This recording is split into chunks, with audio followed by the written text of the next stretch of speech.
And on the health sector, law effects on doctors' restriction on practicing internationally. Recently, the House of Representatives triggered an outreach with a bill banning of fresh doctors from Nigerian universities from traveling abroad to practice or further their education until they have more than 5 years compulsory service in Nigeria's health sector.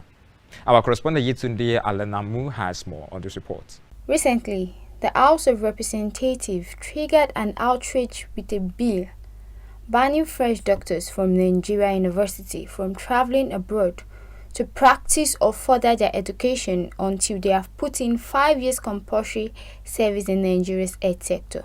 If the federal government wants to ban our medical doctors from going abroad until after 5 years that they've graduated, which they say they will not be given full licensing until after 5 years, I think there are some things the federal government needs to put in place. We can't blame in total our medical doctors for traveling out of the country. Number one, their welfare is nearest to zero. Let us look at the effort they put into the health system to make the health system work. If the federal government wants to really make sure that our medical doctors do not travel, the federal government needs to put those things that these medical doctors are complaining about, they need to put it in check. Over the years, medical doctors in the country have complained about poor condition of service, lack of equipment to work with, and poor state of the country's medical facilities, among others. The situation, which persists, has continued to be caused of their incessant strike. Every doctor and every human being has one life to live. And wherever they want to live their life, it is their prerogative, it is their choice, and they are responsible for it. Nigerian government then, under Ibrahim Babangida, improved the working conditions of doctors. Their salaries was improved.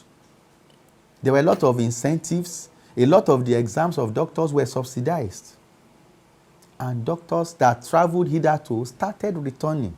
You ban them for 5 years, it will not assist our health sector.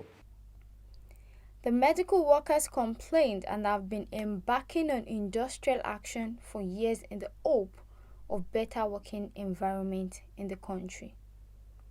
But it appears their demands for better condition of service and provision of necessary tools usually fall on deaf ears as the government continue to treat the issue with kid gloves, making the doctors to seek employment abroad with higher remuneration and better condition of service abroad. Let the federal government sit down and look for a long-lasting solution. If the federal government, if our politicians so much believe in our medical facilities here in this country, they will be going out for medical tourism. They should not think about themselves. They should think about we, the masses that don't have money to patronize to do medical tourism out of the country. Not seeing a 5-year ban as a lasting solution to this. That bill is in bad taste. It will never be a solution to brain drain. The majority that will live until you improve the working conditions of doctors. However, since the content of the bill was made public, doctors have been critical of it, saying that it is outlandish and an attempt to enslave them. They, however, vote to stop the legislators. Yetunde Alenamu, reporting for KAFTAN TV News.